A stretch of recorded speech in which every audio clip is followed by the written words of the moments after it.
Record শব্দটা যেন Cristiano রোনালদোর সমর্থক হয়ে দাঁড়িয়েছে। বয়স 40 ছাড়িয়েছে ঠিকই, কিন্তু মাঠের পারফরম্যান্সে তিনি এখনো টকবকে তরুণ। পর্তুগিজ এই মহাতারকা আবারও গড়লেন এক অবিশ্বাস্য ইতিহাস। ফুটবল বিশ্বের আলোচনার কেন্দ্রবিন্দুতে এখন শুধুই CR7।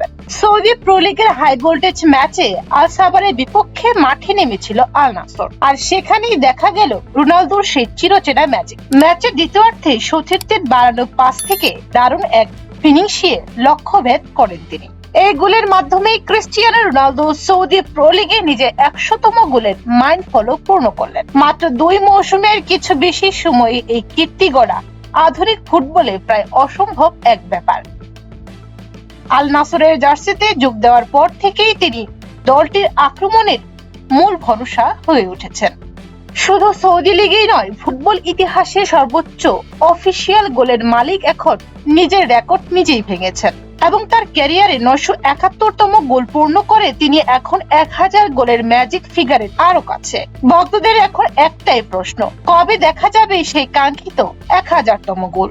বর্তমান মৌসুমী লিগের সর্বোচ্চ গোলদাতার তালিকার শীর্ষস্থানে থাকা রোনালদো প্রমাণ করেছেন যে ফিটনেস এবং পরিশ্রম থাকলে যে কোনো বয়সে শীর্ষ পর্যায়ে লড়াই করা সম্ভব।